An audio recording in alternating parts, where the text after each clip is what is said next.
le Saint-Esprit poussa Paul à écrire dans l'ordre suivant. D'abord, sur la puissance de la résurrection de Christ, puis sur la communion de ses souffrances, et enfin, sur la conformité à sa mort.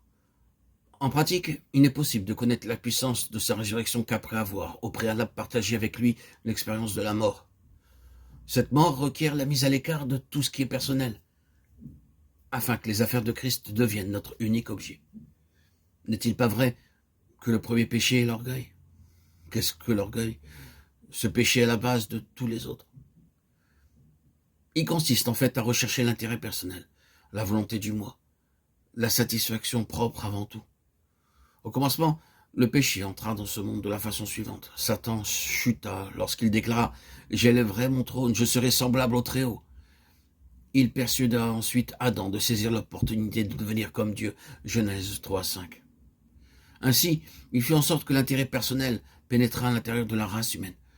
Depuis, cet orgueil se trouve ancré au-dedans de nous tous, et seule l'expérience pratique de la conformité à Christ dans sa mort peut nous en délivrer. Les continuelles et subtiles tentatives de Satan d'exacerber en nous ses intérêts personnels pourraient l'amener à imiter Christ de façon à provoquer la chute des serviteurs de Dieu. À Philippe, ville à laquelle était destinée cette épître, l'un des démons proclamait publiquement que Paul était un serviteur du Dieu très haut, montrant aux hommes la voie du salut. Paul pouvait-il en espérer davantage? Voici qu'il disposait d'une publicité gratuite. Nous pouvons être sûrs que lorsque le diable se met à promouvoir l'évangile et à procurer une certaine popularité aux proclamateurs de cet évangile, il s'agit là d'un plan subtil.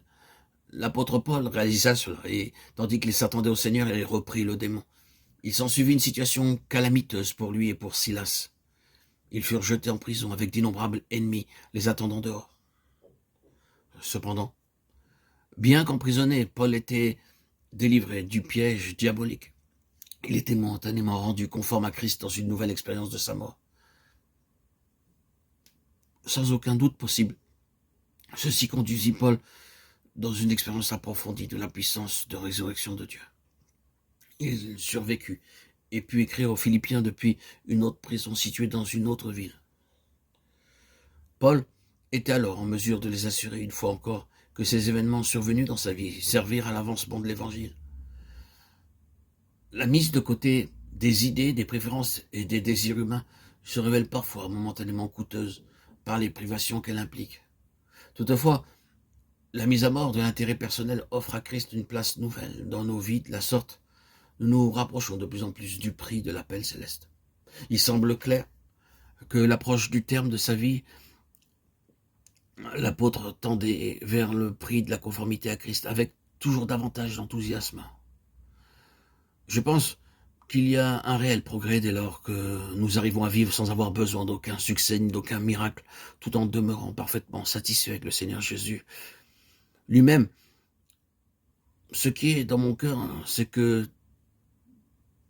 vous et moi, nous parvenions à cette position. Le Seigneur Jésus représente tout pour nous. Nous ne recherchons pas la conformité au Fils de Dieu pour elle-même, ni pour notre propre satisfaction. Nous la rechercherons afin de trouver la joie, tout en nous rapprochant de lui. La marque de la croissance spirituelle et de la maturité est l'unique désir de voir Christ magnifié en nous et de tendre résolument vers ce but. Christ est la voie et Christ est le prix.